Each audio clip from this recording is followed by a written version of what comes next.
For decades, scientists have searched for an elusive particle, something that would help explain how the universe began and how it carries on. Its name is Higgs boson, and it seems they've found it. But what is it, and where does it fit into the grand scheme of our universe and our lives? The discovery of the Higgs particle. This is Inside Story.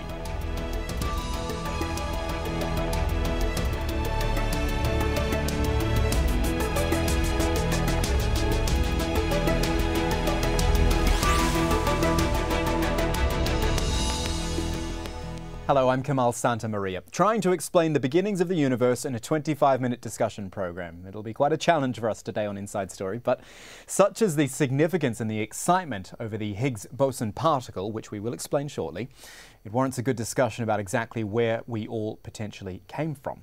The big development is that scientists working at the CERN facility in Switzerland say they've now discovered evidence of this new subatomic particle. It's sometimes called the God particle, which is a critical building block in the way the universe was created. More on what that all means in a moment. First, this from Kath Turner, who was in New York for the announcement. At New York's Columbia University, it's time to celebrate. It's 3 a.m. on the 4th of July, a national public holiday, and everyone here is wide awake. They've been watching a webcast live from Switzerland where scientists announced to the world the discovery of a new particle. We're absolutely, speechless. I wanted to show a few. Can I show a few? It took scientists more than 15 years to build a massive detector underground, which captures images of what happens when protons collide. They found proof of the existence of what looks like the Higgs boson, a crucial particle which helps explain how the universe came to be, and therefore the stars, planets and human life. The Higgs is the last missing piece of the Standard Model, the theory that describes the basic building blocks of the universe. It also solves the mystery of how objects get their mass. The Higgs boson has eluded scientists for decades. They're calling it a historic discovery, their field's equivalent of putting a man on the moon. But if you're not interested or working in science, does it really matter?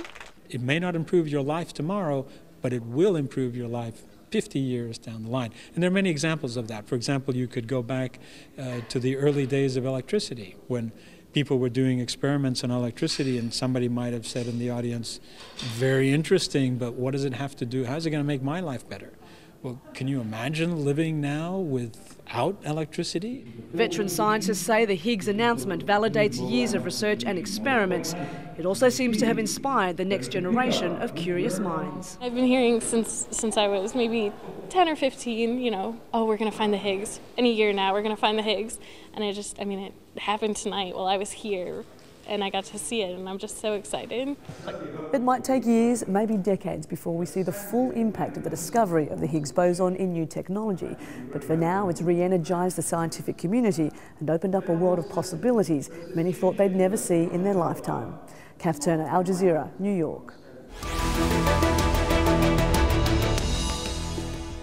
Now, we think that something as complicated as this needs the simplest possible explanation. I can promise you it won't get any more simple than me drawing a diagram on the iPad here. So let's imagine that this is the universe at the point of its creation, the Big Bang. And within the universe, all these red marks I'm putting in, these are particles, electrons and protons and quarks, they're called. At this point, they have no mass. They are moving around freely at the speed of light. But if we fast forward 1/trillionth of a second, we have the universe again, but this time with the so-called Higgs field activated. These are the green scribbles I'm putting in. In reality, it's an invisible energy field, which means those red particles now have some resistance working against them. The energy field has created drag. How? Well, I'll draw another of those particles here. And the Higgs bosons, or the Higgs particles, which make up the Higgs field, they're the green ones. They're clustering around the other particles to varying degrees. And it's the amount of those green ones there, the Higgs bosons, with any one particle, which will determine the mass and the weight of that. So you find one of these little green guys, the Higgs boson, it's probably not green, and you find proof of this energy field, which is so key to the model of the universe as we understand it. So, is Higgs boson now a reality? And actually, what does that mean? To answer this question, we are joined by our guests in Geneva. We've got Samira Hassani, researcher at the Atomic Energy and Alternative Energies Commission, which has been collaborating with CERN on the Higgs boson project. Also in New York, we've got Peter Woit, senior lecturer in the mathematics department at Columbia University. Thank you both for your time. Do appreciate it today, and please, my apologies in advance if any of these questions are a little bit too simplistic, but I think that's the way we have to play it because it is a complicated topic. I'll start with you, Samira Hassani, over there in Geneva. I guess congratulations is the first thing I'd say to you. What was your initial reaction? Was it relief, or is it, excitement at the possibilities this opens up? I'm really very, very happy because I'm working in the Atlas experiment since 13 years. And I feel really very happy and excited today because we were waiting for such an event since really a long time. So it's a great moment today for all of us. So you've worked for 13 years on this. Tell me, again, I'm being really simplistic here, but tell me what you got out of today. What did it tell you? How did it vindicate those 13 years of work? I mean, we are working since a long time on the commissioning on building the detector, on commissioning the detector, on preparing simulation, on preparing analysis.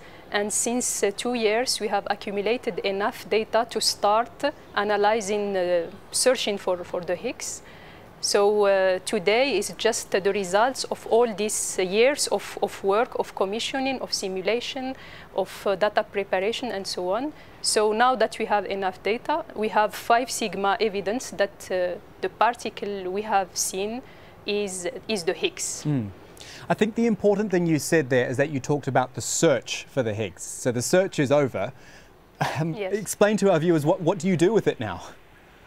No, the search is not over. What is over now is that we believe that we have seen the Higgs. Now we have to understand the nature of the particle we have seen. I mean, the search for us just starts today, okay? Because now we have seen a new particle, but what is this new particle? The only thing we know today about this particle is about the mass of this particle, but we have still to understand what is its spin, what is its coupling with the other particle, what is the angular distribution, what is a lot of things we have still to understand. We don't understand yet. Peter Voigt, let me bring you into the conversation now from New York for your views. Samira's made a very good point there that this is only the start of it all, isn't it? There's so much more to learn. Again, I want to get more of an idea of what there is to learn, what we learnt today and what there is to learn from this incredible particle now. Okay, so I mean, the amazing part of the story is this is something that was a phenomenon that was first predicted as a possibility 50 years ago, and about 40 years ago when I was in high school was when we first started having evidence that this theory made sense, but the one part of the theory involving the so-called Higgs field and the Higgs particle, we had no way of experimentally accessing and getting any experimental information. And so I'm now a 55-year-old man. I've spent most of my career thinking about these things, and since I was a student in high school, I've been kind of waiting to actually see this and to actually see that this part of the theory actually makes sense and is really there. And that's the significance of what they've announced at CERN today. In terms of going forward, now, of course, we want to know, is this really exactly the way this theory predicts? And already the initial results that were reported today say that they're seeing somewhat more photons coming out in one channel than you would expect. So the excitement going forward will be trying to understand in detail how this part of the theory works, and we're hopeful that there's going to be new things which we didn't expect at all to see, and perhaps we've started to see them. Okay, I'd like to bring someone else into the conversation now as well. Joining us from Frankfurt now is Otto Rossler, who is a professor of theoretical biochemistry. Thank you for your time, sir. I'd like to bring in your, I guess, dissenting view it is of what's happened today at CERN and the whole idea of this particle. Oh no, by no means. I'm quite happy with the discovery of the Higgs particle, which seems to have happened today. And what is interesting is that the energy that was used to discover the Higgs particle is 64 times less than the energy that the LHC is running at for the whole year now already, or for a long time, last year and part of this year.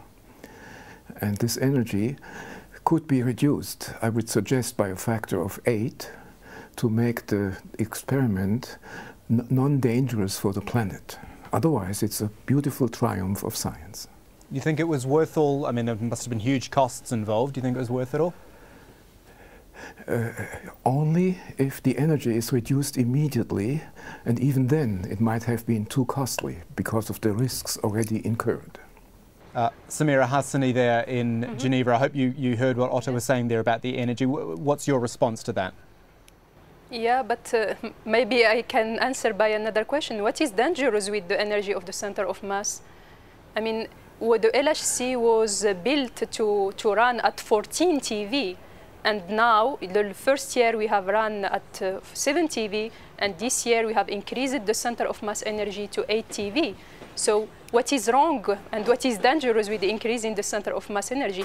Of course, as maybe you have seen in the seminar, when increasing the center of mass of energy, we gained in acceptance, of course, and we become more sensitive to the Higgs boson. So I don't see the point. I mean, we need this center of mass energy in order to search for the Higgs. Okay, Otto, quick answer from you. Yes, I mean, this might be the case. If this is really the case, that Higgs could only be one with this very high energy, then the whole planet has taken a very high risk for this discovery. It would be the most, how should I say, the most costly discovery of history. It could cost all humankind its existence, because black holes might have been created at the same time, and one of them might already reside inside Earth to eat it out within maybe 5 years' time, to shrink it to 2 centimeters. So the risk was very, very high.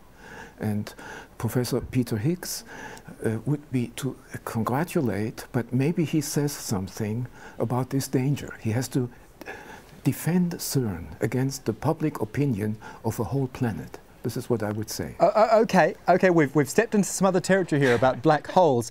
Peter Voigt, just bear with me. I haven't forgotten about you over there, but I do think I want to get a quick answer from Samira just first of all, because she was smiling whilst Otto was saying that.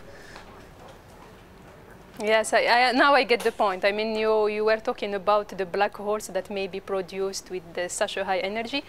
And here I will not try to enter in any polemic. I mean, you got an official answer from CERN concerning this, and my understanding there's no answer as a scientist is it's that not true. CERN never said. CERN never said. I mean, this polemic was already before the LHC start in 2009. I mean, this polemic about black holes and so on. The definitive proof of danger was only published this February, a few months ago, and CERN refuses to answer to this danger. Okay, Peter Voigt, no scientists on the planet. Okay. Yes. Let me bring Peter Voigt back in. Sorry, I don't feel competent to answer to this question. I mean, I think people you're very kind, from and please the don't feel offended. and also people from. Yes, everything you say, I agree with. Okay, so I will not answer, but I think the official answer exists, and the official answer is that there is there's no official risk. answer. Okay. No, there is no. So, but I don't want folks. to enter in this discussion. Yes. Tell you what, folks, we'll agree. Okay, I agree. We'll agree to disagree on that just for the moment. I'll bring Peter Voigt back in from New York, who's been listening to all of this. I guess where I started this question before we got into black holes was cost, and whether this was all worth the cost, or I guess, as Otto was saying, potential cost. Yes.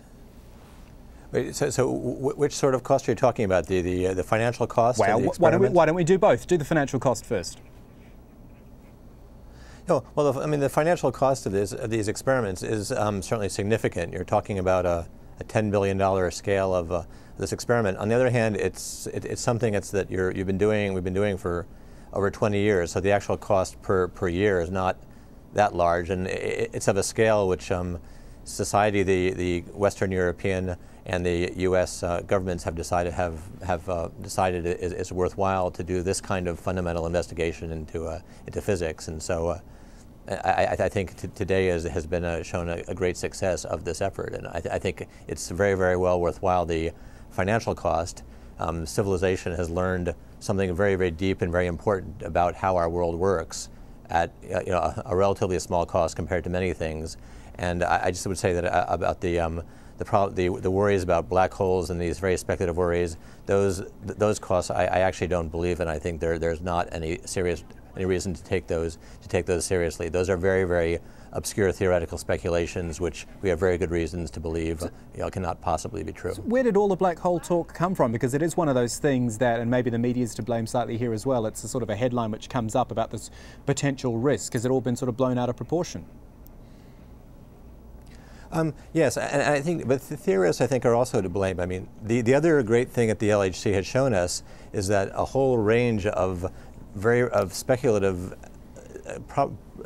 nonsense, essentially, about black holes, about all sorts of extra particles, about extra dimensions, that these things are not there. There never was any evidence for them.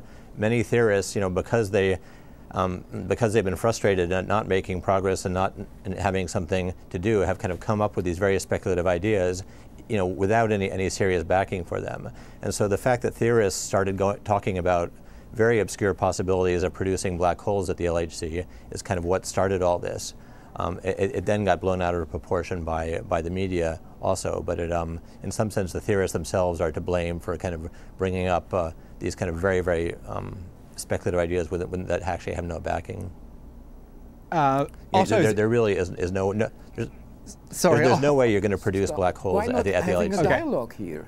Otto, quick answer from you then. I know you're dialogue, sorry. Go ahead. Yeah. You mean me, myself? Yes, go for it, Otto. Okay. Yeah, thank you. So the black hole danger is still there. No scientist disproved it. And actually, there is a proof that CERN cannot detect its own black holes because its detectors are blind to black holes. It's a very, very strange situation that CERN refused to discuss this question. It refuses to update its safety report after 4 years.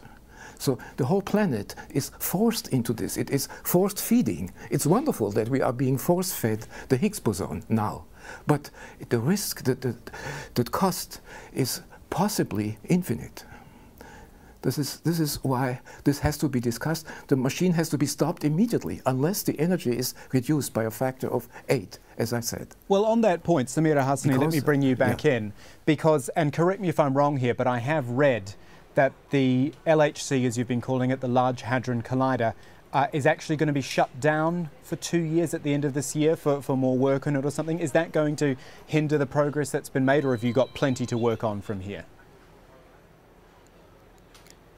So we are going to enter in shutdown, in a long shutdown, starting maybe from January of the next year. It will depend on the luminosity we will accumulate during this year. So probably we will run proton-proton collision up to the end of the year, and then we will have heavy ion collisions. So, and then we will enter in a long shutdown in order, in what we call upgrade of the detectors. So this will be, again, a very important period for upgrading our detector. So these are the plans, I mean the official plans from CERN. Right, and you can work without the detector. The point I was making, that you've made a discovery like this, there's enough to go on with whilst the Hadron Collider is not operational. No, I mean, during this time, what we will do is that we will first try to understand correctly what is the particle we have discovered, okay? And this will take us time. I mean, we are not going to understand this in the next 2 months. This may take longer, and this may take 2 years, 3 years, in order to understand all about this particle. In the meanwhile, I mean, there will be other teams, of course, working on the upgrade of the detector. And with this upgrade, what we hope, of course, is that we will have also other kind of data to understand in other ways with higher luminosities and so on, the properties of this particle we just discovered. So our work is just started, and we will continue during the shutdown to refine our understanding of this new particle. Okay, understanding has been such a key word, I think, which we've repeated a lot today. Peter Woit in New York, I'll come back to you. For our viewers at home who are hopefully learning something and understanding the significance of today, can you bring it back for them again? And tell a viewer at home why they should care about what's happened today and what difference it'll make to our understanding of, well, everything around us, I guess. Well, I mean, this phenomenon that we finally have some experimental evidence about is really truly fundamental to how our world works at a basic level. What gives particles mass? You know, what causes certain forces to be long range, like electromagnetism and the phenomenon of light, and other forces to be very short range and behave very differently. So the whole fundamentals of how our physical world works are perhaps the most mysterious aspect of our theory is this Higgs part of it. We just haven't had any experimental evidence about it. We don't really understand very well that part of the theory. That's the part of the theory which has a lot of arbitrariness in it, and there's a lot about it which is clearly not completely convincing. So you know, what's happened today is we've started on a road of actually getting experimental evidence about this this part of our theory, a most fundamental theory of how the world works that we never had before, that we've been waiting for 40 years for, and what. So we don't know where this will lead, but it's a very exciting time to finally be able to start seeing this. I think about recognition for this sort of thing. I guess I think about prizes like a Nobel Prize for Physics. I mean, is this, as far as significance go, is this up there in those realms, do you think? Oh yes. And so, I mean, this is the kind of discovery that would clearly deserve a Nobel Prize for the experimental discovery. I mean, one interesting phenomenon here is that in the past, such prizes have often gone to certain specific people who are the leaders or the designers of these experiments.